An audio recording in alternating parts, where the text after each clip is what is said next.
I thought I was lucky to survive the crash. I was wrong. I looked out the window as the sun set over an endless sea of clouds floating below, looking every bit like I was sailing on my way to heaven. But inside the plane was a different story. I was sitting in premium economy class. Translation, the cattle car with around an inch of extra legroom.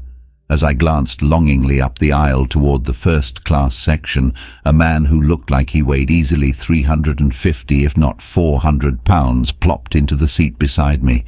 When he finally squeezed his way into the seat, he looked at me and smiled sheepishly. I'm sure he was embarrassed, just as I was sure that I would regret having the window seat when the horrible time came that I had to go to the bathroom. I thought they had a weight limit for passengers. I suppose when you buy cheap seats, you get what you pay for. I tried to get the company to spring for first class, but they wouldn't hear of it. Premium economy was as high as they would go. I guess I see where their top salesman ranks. Okay, maybe not the top salesman, but I do sell some. Anyway, I tried to settle in beside my new best buddy, whom in my mind I affectionately labeled the blimp. This was going to be the longest 9-hour flight of my life. I spent the first hour trying in vain to get some work done on my laptop. That was when my bladder betrayed me. I tried to ignore it and keep working for another half hour, but then it was time. I got an emergency notice from down below, go to the bathroom or go in your pants. I surrendered and began the long process of trying to wake the blimp. I nudged him, then pushed him, then pinched him. Finally, he roused from his slumber like a sleeping dragon. "Are we there already?" he said, yawning. "No, sorry, I have to use the restroom," I said. He looked at me as if I had just asked him to skip the next several meals. "Can't you hold it?" he said. My mind ran through an entire list of expletives and derogatory remarks that I would have loved to answer with, but in the end, I went with the one most likely not to get me eaten when I eventually tried to sleep. "No, I can't hold it for another 7+ hours," I said, my voice dripping with sarcasm. He grunted and began the long extrication process as my bladder screamed for mercy. Finally, he stood and stepped into the aisle, knocking the hat off the person sitting in front of us. "Watch it, bud," the man said. The blimp stepped aside and pointed at me as I tried to get around him to rush back toward the restrooms. Both doors said, "Occupied." I tried the first door just to be sure. "Someone's in here," a woman's voice sing-songed. I tried the second one. "Can't you read?" came an irritated voice from inside the room. "It's occupied." I stood there and endured the pain of an overfull bladder, having no other choice. I looked around to see if there was a garbage can with an empty soda bottle, but there wasn't. Just when I was sure my bladder was about to explode, I heard the latch open and a large man stepped out of the bathroom. He glared at me. "You got a problem with letting people use the John in peace?" "Nope," I said, as I dodged past him and into the bathroom. I whipped around and latched the door. "Hey," the man said from the other side. "I wasn't done talking to you." I ignored him as he pounded on the door. I was too busy relieving myself to pay attention until I heard, "I'll be waiting out here for you." Great, I thought. Now some big good old boy wants to kick my butt. I finished and was about to flush when I paused instead. Maybe I can wait him out. I put the seat down and sat. After a while I looked at my watch and it had been 10 minutes. Surely he would be gone by now. I reached for the latch when I heard the other door open. "Excuse me, ma'am," I heard him say as the woman in the other bathroom walked by. He was waiting, and I was sure it wasn't to say that he understood my urgency and wanted to apologize for taking so long. I sat back down and contemplated my options. A. Sit here for the rest of the flight. B. Go out and get my butt kicked. I didn't like either option. The plane suddenly rocked so hard I was thrown against the wall. I saw stars. It took me a minute to recover and stand to go see what had happened when I was thrown against the wall again. This time I nearly lost consciousness. I cautiously reached for the door handle when the third time was the charm. I hit the wall and the lights went out. I woke to cold water slapping me in the face. I thought I had fallen asleep and a stewardess was waking me up. The reality was so much worse. There was water in the room. I'm not talking about a puddle on the floor. I'm talking about water halfway to the ceiling. I had my own pool for the first time in my life. Instant panic set in. Had a water pipe burst? Had I bumped the sink before I went unconscious and flooded the room? I didn't want to be responsible for the carpet cleaning cost. I reached for the door and tried to open it, but it was stuck. Was the big guy leaning against it, trying to teach me a lesson about being impatient? I pushed again and it gave a little. I planted my feet against the toilet and shoved with all my might. Finally, the door came open. My worst nightmare couldn't be as bad as what I saw. There was water everywhere.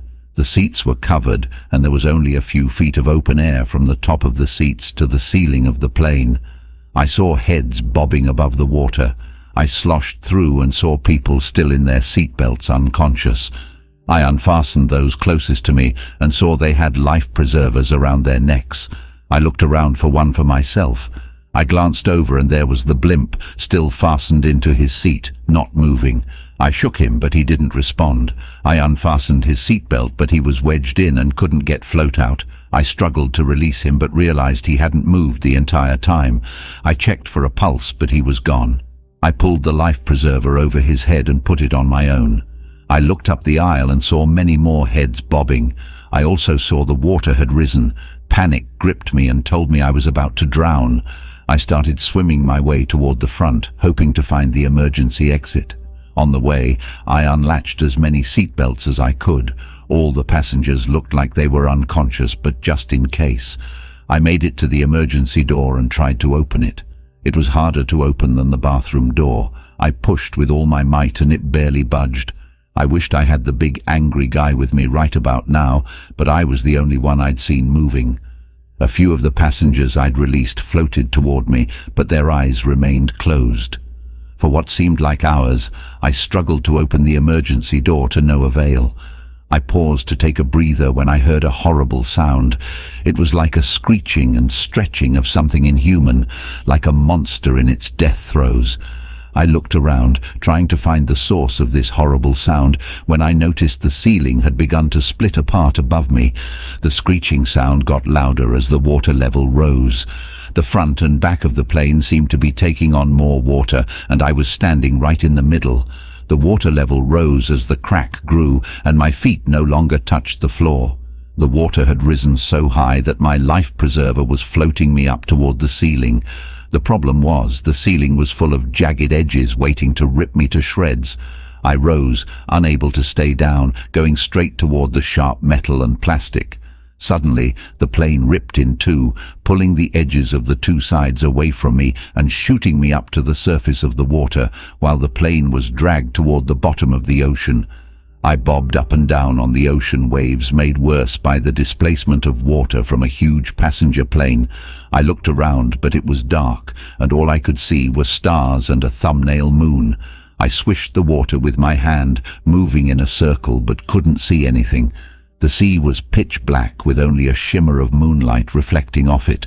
I focused on the shimmer, hoping to see something, a boat, a buoy, anything that might be in the water that could rescue me.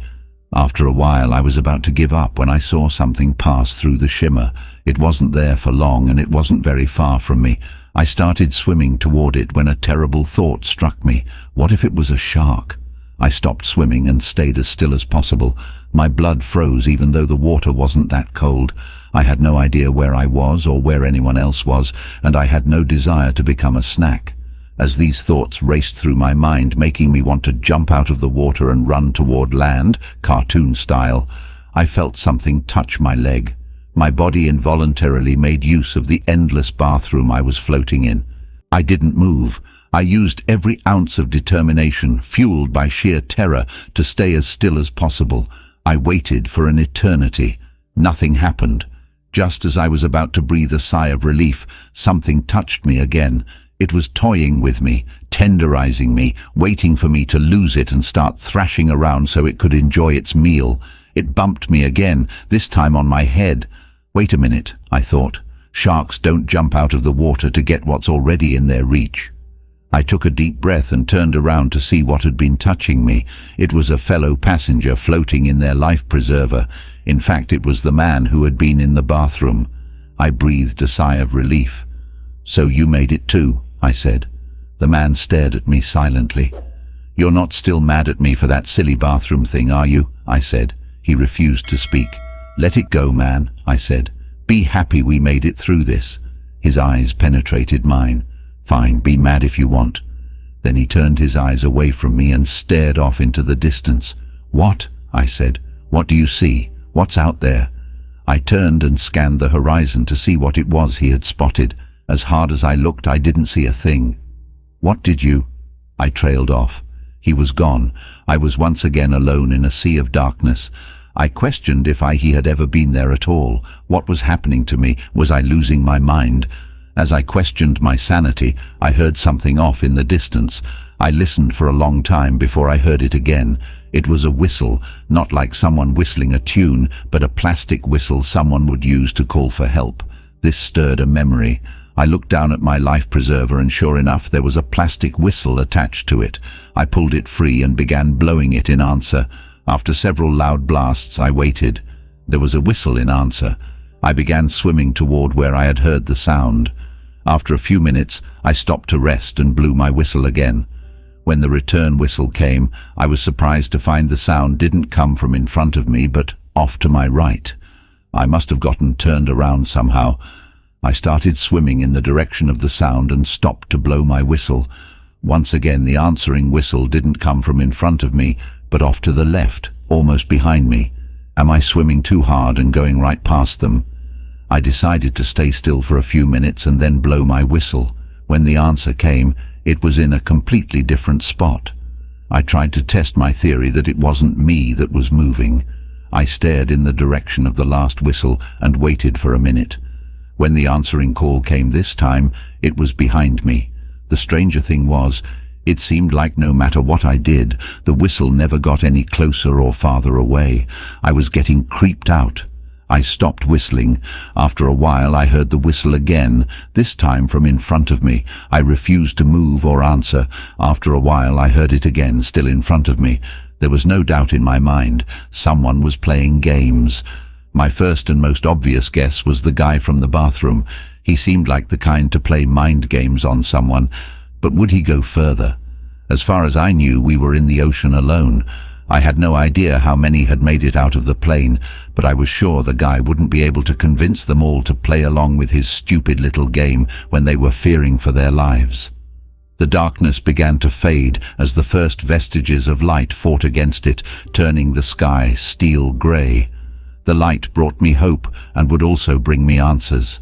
This guy could hide and play games in the dark, but the light would reveal his deception. As the grey sky turned lighter and gave way to orange, then bright yellow, I saw dots all around on the surface of the water. I swam toward one and found it was another passenger. "Glad to see you made it," I said. I was indisposed at the time. Any idea what happened? The woman looked back at me with empty eyes. "Hello," I said, waving my hand in front of her face and snapping my fingers. She didn't respond. I reached over and felt her neck for a pulse, waiting to be slapped for being so forward, but the only slap I received was reality. She had no pulse. She was dead. I felt helpless.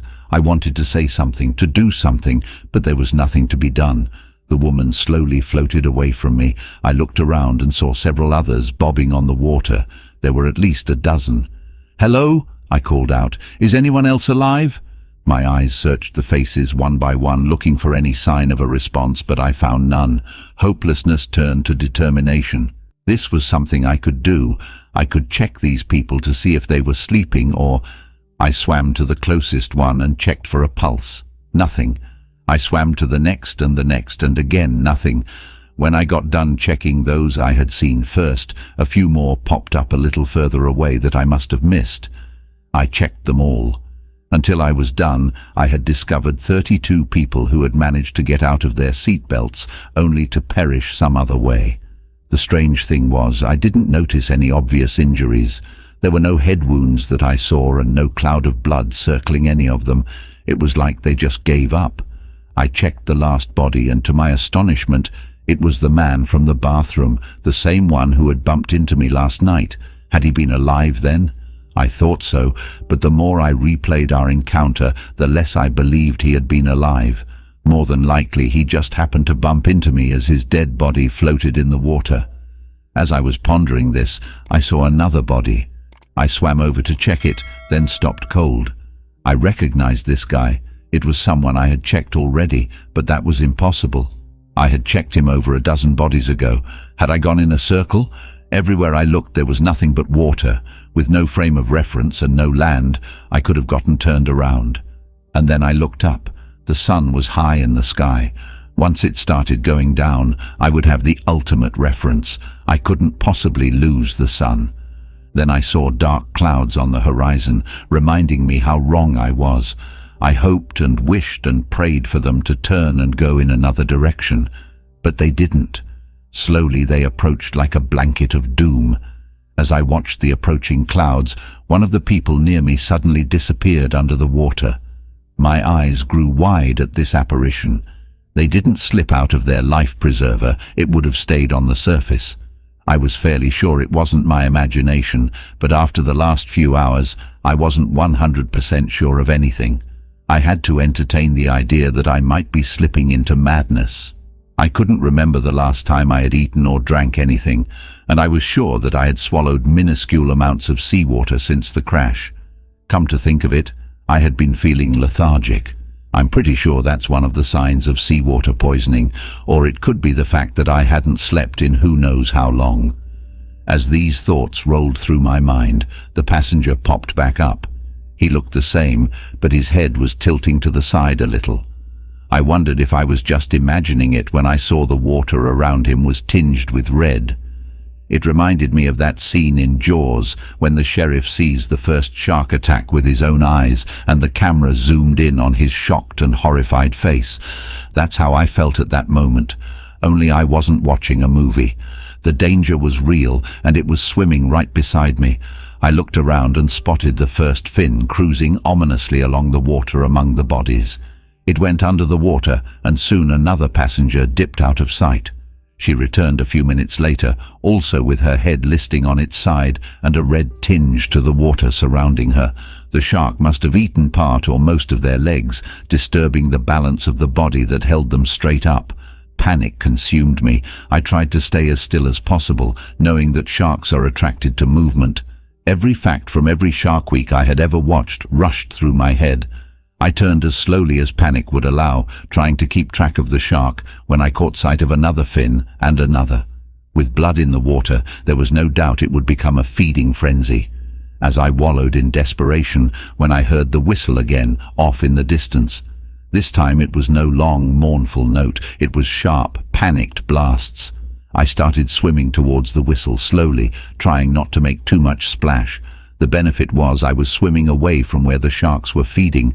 I started to feel relieved when I heard another salvo of whistles. It struck me how they seemed to convey a sense of alarm, even bordering on hysteria. Was I going from proverbial frying pan to fire? Was the mysterious whistler being attacked by sharks too? Or even worse, was there even anyone whistling? I had tried to get close to the whistles earlier, but couldn't, no matter how hard I tried. Was this some trick? Was there some creature luring me to some horrible doom? I'd heard stories of sirens leading men to their deaths.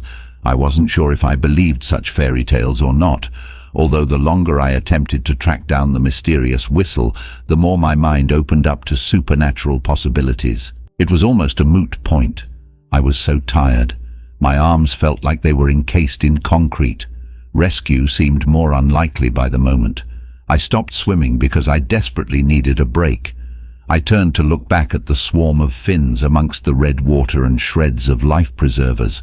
I hoped I was far enough away from the carnage to escape notice. I turned back to the shock of my life. Off in the distance I could see something big. Was it an island? My mind screamed with joy. But then reality set in. How would I reach something so far away? My hopes came crashing down. I closed my eyes in despair. Hopelessness threatened to drown me long before the water could. When I opened my eyes, I knew I was dreaming. The island had somehow gotten closer. I rubbed my eyes to make sure I wasn't seeing things. When I opened them, sure enough, the island was even closer. This was it. I had lost my mind. I was delusional, hearing and seeing things that weren't there. I knew then I was close to death. The island continued to grow larger, coming straight at me. I finally realized the island was a ship. I was saved. The ship continued to grow as it steamed straight toward me.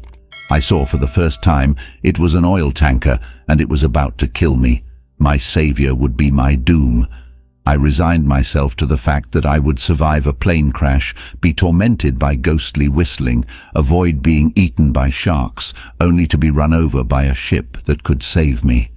As a tear rolled down my cheek, I was deafened by a loud blast.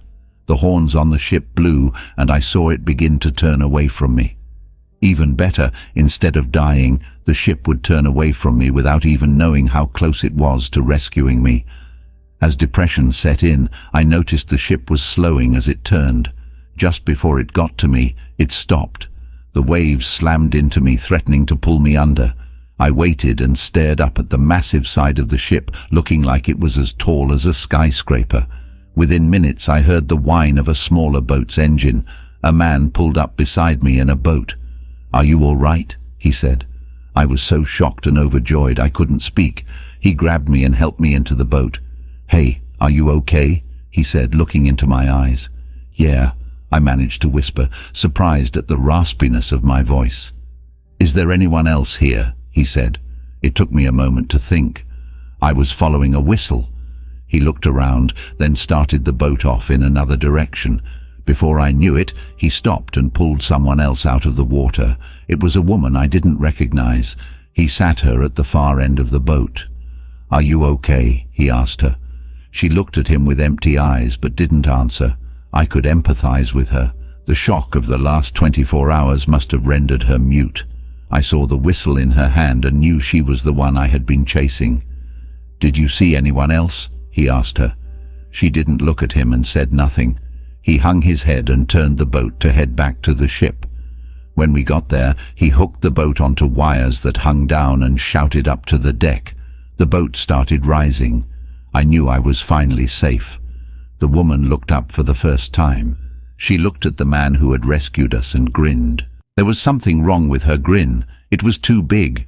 There was no way her mouth could be human. Her teeth grew impossibly long and pointy, and her face turned green. Her clothes melted away into the form of some sort of lizard-looking creature.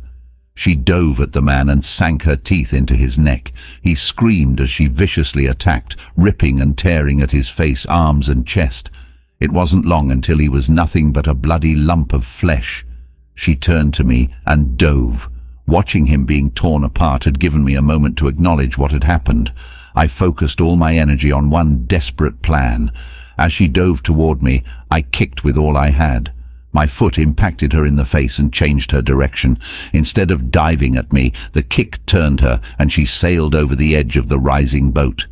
I listened to the inhuman shriek as it fell all the way down to the water. I laid back in the boat, exhausted, mentally and physically. I opened my eyes when I felt the boat lurch to a stop. The crewmen looked into the boat and recoiled as they saw the remains of their crewmate laying next to me. They backed away and called for the captain. Once he arrived and surveyed the scene, he ordered me taken to a room and cleaned up, and the remains to be removed. It was some time later, after I had slept, that there came a knock on the door. The captain came in and sat down beside my bed. "Have you gotten some rest?" he said. "Yes, thank you," I said, "and thank you for rescuing me. Unfortunately, you can no longer thank the person responsible for your rescue. I don't understand. The man who came down in the boat is the one who spotted you in the water and called for the ship to stop." "Oh, would you like to tell me what happened?" I sighed deeply. "Where would you like me to start?" The beginning is a good place. That's all for now. Please leave us a comment and tell us what you think. Please also like and subscribe. Thank you.